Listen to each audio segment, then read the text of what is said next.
Shroud of Turin is this amazing relic. At bottom, it's a piece of cloth.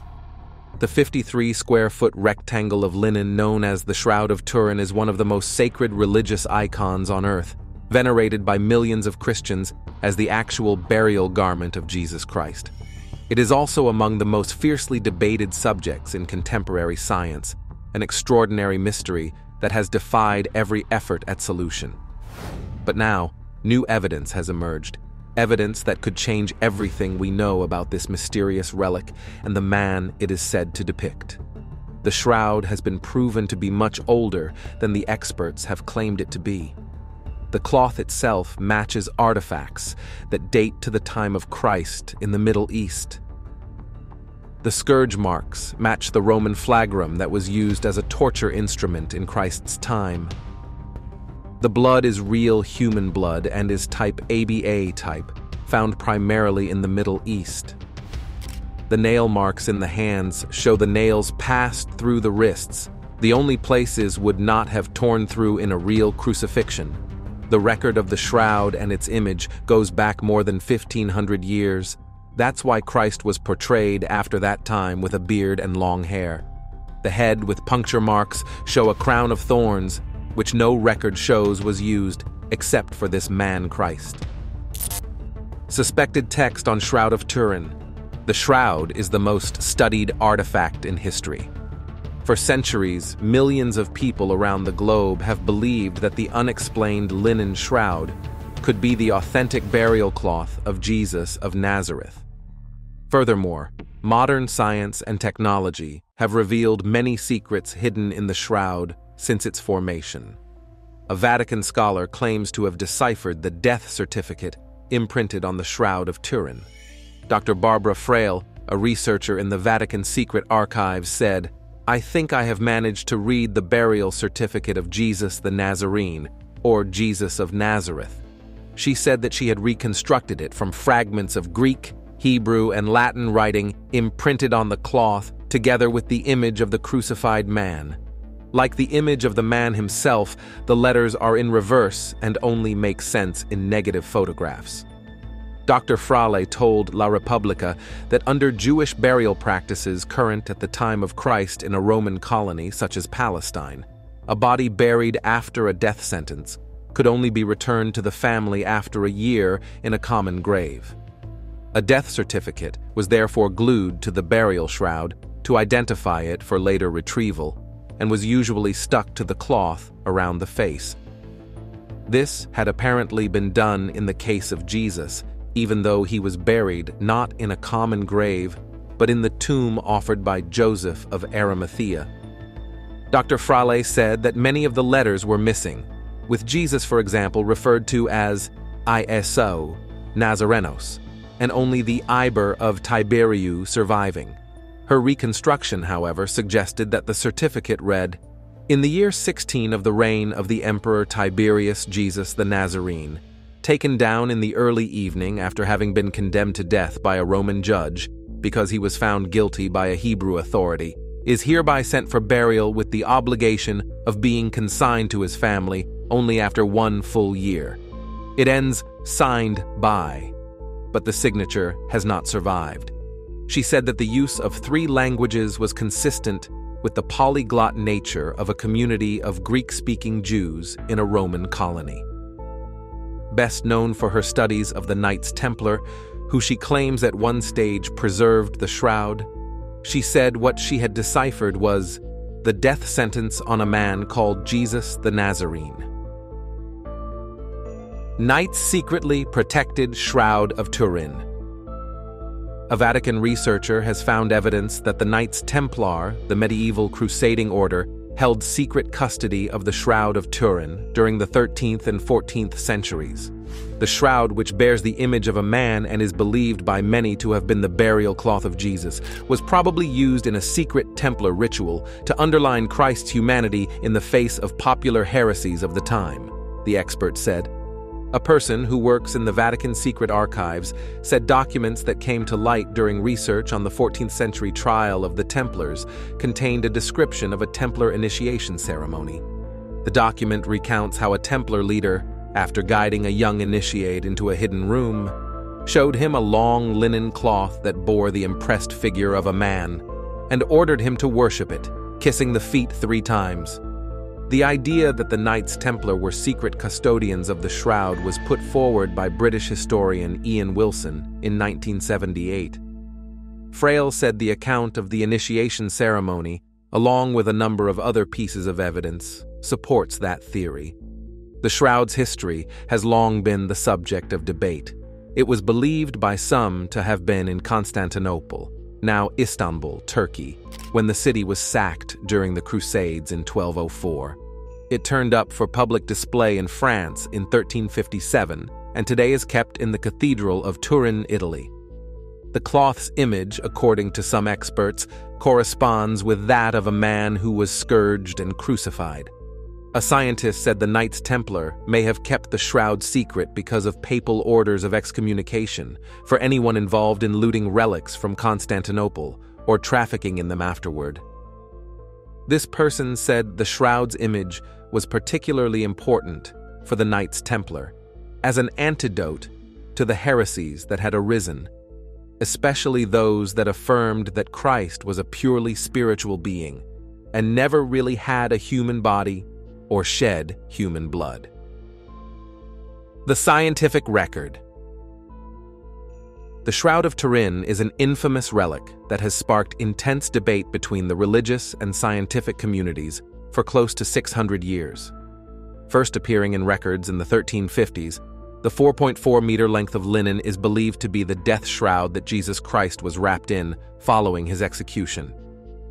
Featuring the faint sepia image of a man with long hair and a beard, the shroud shows evidence of wounds that coincide with the biblical description of crucifixion. It has undergone various forms of scientific testing in an effort to establish its age and origin. Scientific inquiry into the shroud began in 1898 with the startling image captured by Italian amateur photographer Secondo Pia. Under normal conditions, only the vague sepia blur of a human body appears on the fabric. But when Pia examined the reverse negative of his photographic plate in the darkroom, he discovered the detailed likeness of a bearded man with visible wounds on his body. For 7 decades, indirect analyses of the image were conducted by researchers, most aimed at determining whether it had been painted onto the linen or produced through contact with a human corpse. It wasn't until 1969 that scientists were allowed to examine the fabric directly, with the task of advising on preservation techniques and future testing. This set the scene for the establishment of the US-led Shroud of Turin Research Project, STURP, which was granted an unprecedented 5 days of continuous access to the shroud itself in 1978. The project's 33 members ran the gamut of scientific disciplines, and their credentials included high-level posts at 20 major research institutions. They arrived in Turin with 7 tons of equipment and worked in shifts 24 hours a day. An associate team of European scientists acted as expert observers. Their analyses found no sign of artificial pigments. The shroud image is that of a real human form of a scourged, crucified man. It is not the product of an artist, the project's 1981 report declared. The bloodstains are composed of hemoglobin and also give a positive test for serum albumin. But the report also conceded that no combination of physical, chemical, biological, or medical circumstances could adequately account for the image. The team concluded, "Remains now, as it has in the past, a mystery." The Carbon-14 bombshell. In 1988, the Vatican authorized Carbon-14 dating of the shroud. Small samples from a corner of its fabric were sent to labs at the University of Oxford's Radiocarbon Accelerator Unit, the University of Arizona, and the Swiss Federal Institute of Technology. All 3 found that the shroud material dated to the years between 1260 and 1390, more than a millennium after the life and death of the historical Jesus. The labs assessed the reliability of their estimate at 95%. To make the case even more convincing, the dates closely coincided with the first documented appearance of the Shroud of Turin in 1353. Since their release, the carbon-14 dating results have become the focal point of the Shroud controversy, with a stream of critics taking aim at its methodology and conclusions. Scientists noted that the laboratories conducting the carbon-14 tests were in full agreement on the ages of control fabrics from an ancient Egyptian mummy, a medieval Nubian tomb, and a medieval French ecclesiastical vestment. Yet raw data from the same tests on the shroud yielded results that differed by more than 150 years. The published carbon-14 findings were the mean results drawn from the combined data of the three labs. It was assumed that the data were homogeneous, near identical age estimates, based on repeated measurements of the samples, each of which had been divided into 4 segments for testing.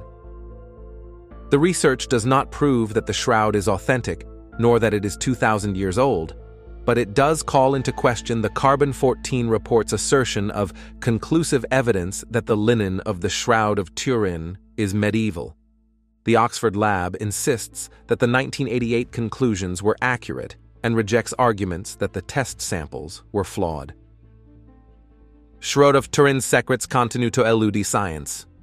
Over the 117 years since a photographic negative of the linen unexpectedly revealed the image of a tortured body, ranks of physicists and chemists have weighed in on the fabric's age and the image's composition.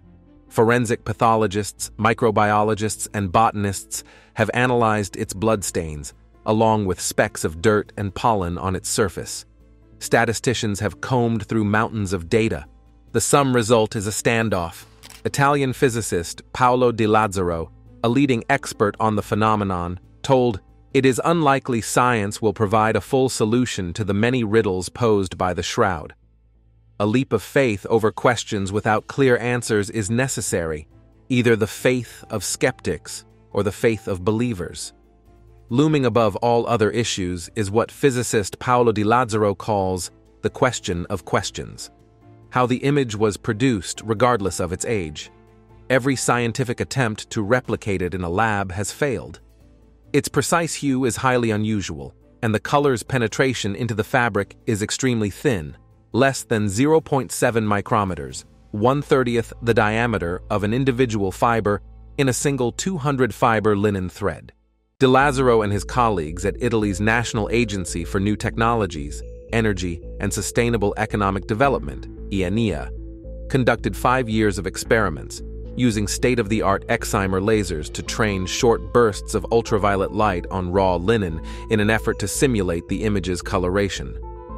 The ENEA team, which published its findings in 2011, came tantalizingly close to approximating the image's distinctive hue on a few square centimeters of fabric. But they were unable to match all the physical and chemical characteristics of the shroud image, nor could they reproduce a whole human figure. The ultraviolet light necessary to do so exceeds the maximum power released by all ultraviolet light sources available today, says Di Lazzaro. It would require pulses having durations shorter than 1/40 billionth of a second and intensities on the order of several billion watts. If the most advanced technologies available in the 21st century could not produce a facsimile of the shroud image, he reasons, how could it have been executed by a medieval forger? For believers, the radiation thesis suggests that a divine light in the tomb might have seared the crucified form of Jesus Christ onto the shroud. One could look at hypotheses outside the realm of science, a sort of miracle, says Di Lazzaro, but a miracle cannot be investigated by the scientific method. References to various divine images of Christ, some explicitly described as burial sheets, reach back 15 centuries. Whether or not any was the linen known today as the Shroud of Turin is uncertain. The history is clearer after 1353, when a French knight, Geoffroy de Charny, acquired the shroud and deposited it at a monastery in Lire, France, 130 miles east of Paris. By the early 16th century, it had been moved to the city of Chambéry, where it was damaged by a fire in 1532 leaving scorch marks and water stains that are still visible on the fabric. Its owner by then was the aristocratic House of Savoy. In 1578, the Savoys moved the shroud to their capital, Turin. It has been there ever since, housed in the royal chapel of the Cathedral of St. John the Baptist.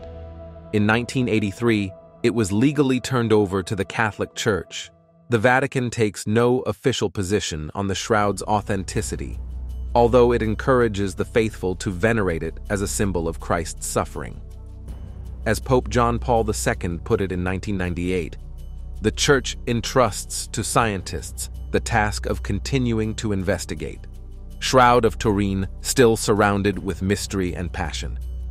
At first glance, the rust-colored image of the man on the world's most famous strip of linen is faint and almost cartoonish. It was this strange sight that drew pilgrims from the 14th century, when the burial cloth of Jesus first came to light in France. It was moved to Turin, Italy in 1578, and has been attracting visitors to the northern Italian city ever since. The global shroud phenomenon really took off in 1898, when amateur photographer Secondo Pia became the first person to photograph it.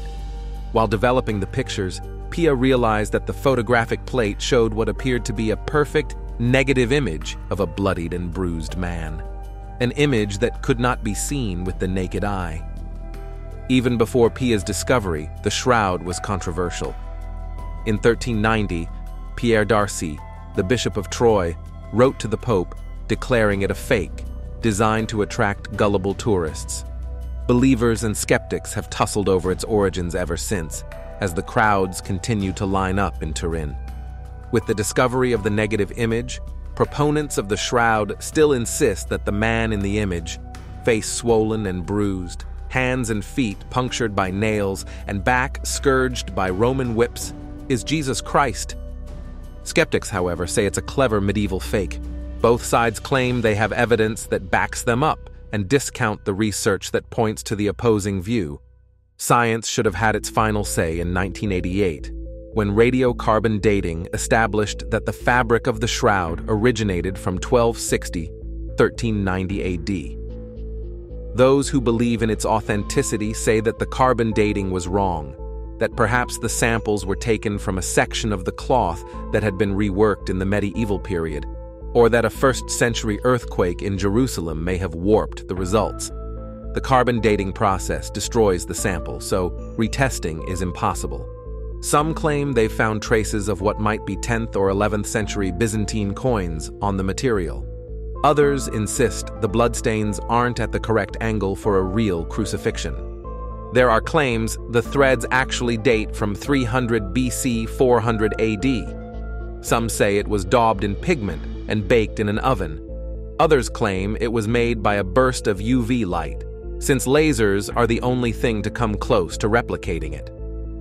When one of the carbon dating team from Oxford University appeared to cast a sliver of doubt over the tests, entertaining the idea of contamination, the shroudies were delighted. But not only does the research into the shroud continue, Christians and non-Christians alike continue to pile into Turin Cathedral to see the artifact. Because of its fragility, it's not generally on show to the public. Instead, it's laid out flat to avoid damaging the material by folding it in a custom-made glass case, which is itself inside a casket, draped in swathes of red material and divided from visitors by bulletproof glass. The shroud is brought out for irregular ostensioni, or showings, at the discretion of the Pope. The last time this happened was in 2015, under Pope Francis. Over 2 million people lined up to see the shroud on that occasion. To mark Easter worship during the 2020 lockdowns imposed as a result of the coronavirus, images of the shroud were digitally live-streamed to faithful around the world. On an average year when the shroud is not on display, around 200,000 people visit the chapel annually, says the cathedral, although it's hard to be precise with numbers. Relics are artifacts that the Church believes to be real, but the shroud is not classed as a relic. Pope Francis has instead called it an icon of a man scourged and crucified. Yet true believers want to see it regardless. Who is the man of the shroud? For decades, as worshippers gather around the world to commemorate Christ's passion, death, and resurrection, scientists have been studying the results of tests made on an object alleged to be directly connected with that passion. The object of intense religious devotion, as well as scientific curiosity, is a simple strip of linen known as the Shroud of Turin. It has been venerated by Christians for centuries as the burial cloth that wrapped the body of Jesus Christ in his tomb after his crucifixion and death. So, scientific tests that have been done over the years in order to find an answer to the question, who is the man of the shroud? The original cloth, which bears the images of a crucified man, is housed in a shielded chapel inside the place of its namesake, the Cathedral of Turin in Italy. In its place are many replicas on display for public viewing. One such replica is located in permanent exhibition at the Pontifical Institute Notre Dame of Jerusalem Center.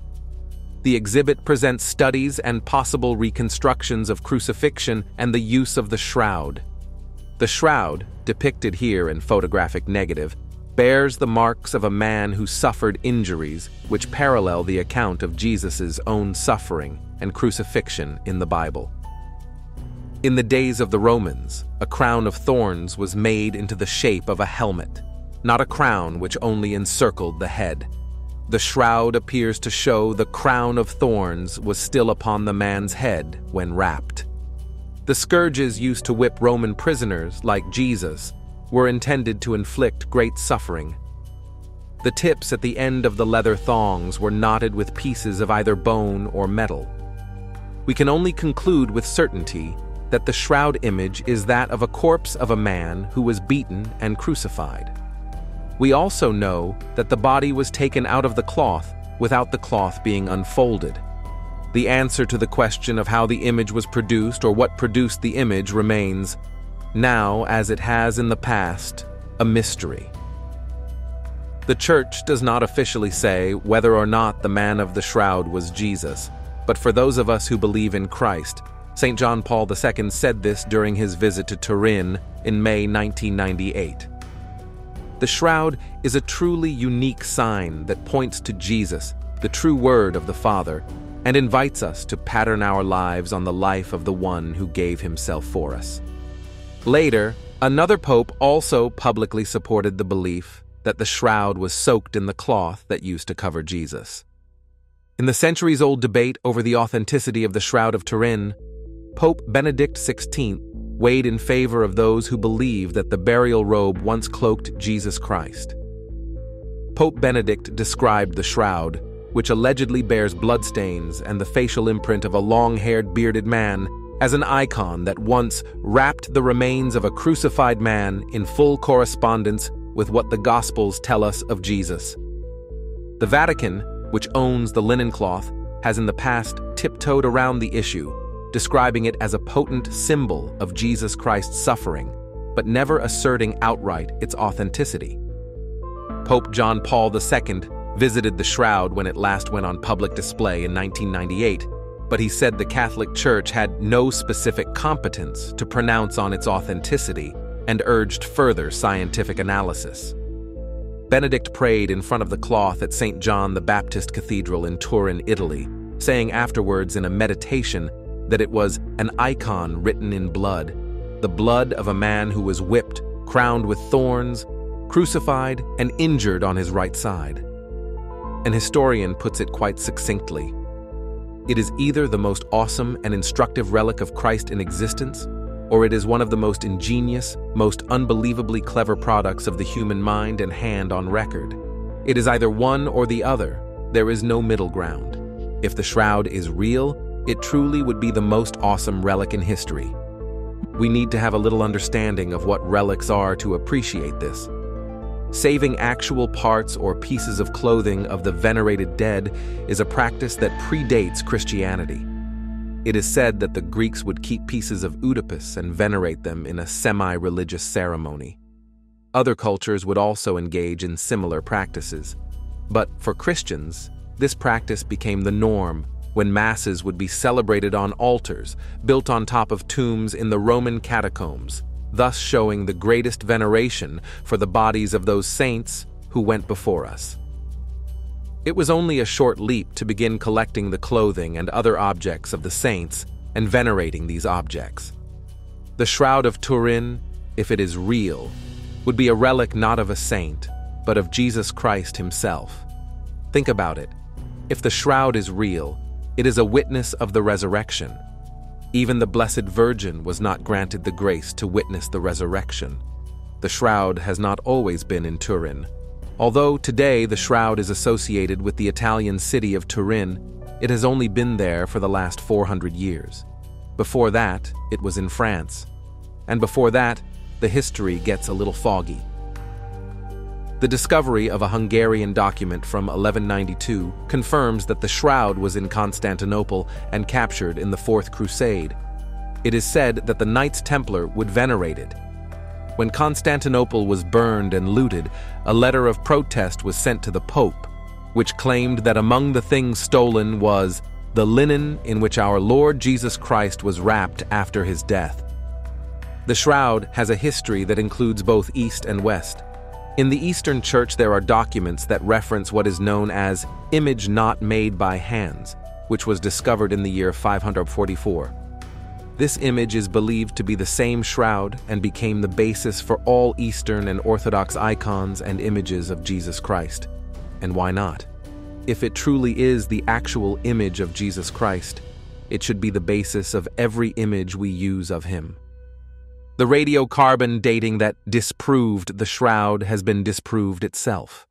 With the advent of radiocarbon dating, the test was done on a piece of the shroud, and the results suggested that the shroud was from the 12th or 13th century, and certainly not from the 1st century.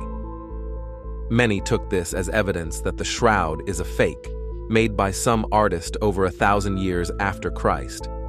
However, further testing has been done, and shown that the radiocarbon testing was actually done on pieces of cloth that were added to the original shroud to try to repair damage that the shroud suffered due to fire.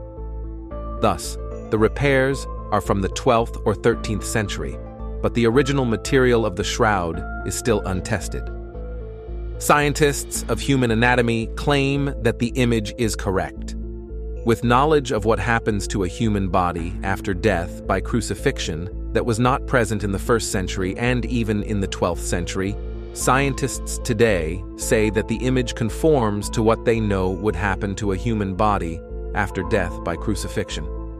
If the shroud was created by an artist, that artist knew human anatomy to a level beyond every single other human being on the planet at the time. Knowledge that wouldn't be discovered for hundreds of years. The bloodstains are real. Scientists have also determined that the stains from the blood could not have been made by any kind of paint, that they display characteristics that only could have been made by human blood. So, the shroud wrapped some human bleeding from wounds in the same places Jesus Christ had them.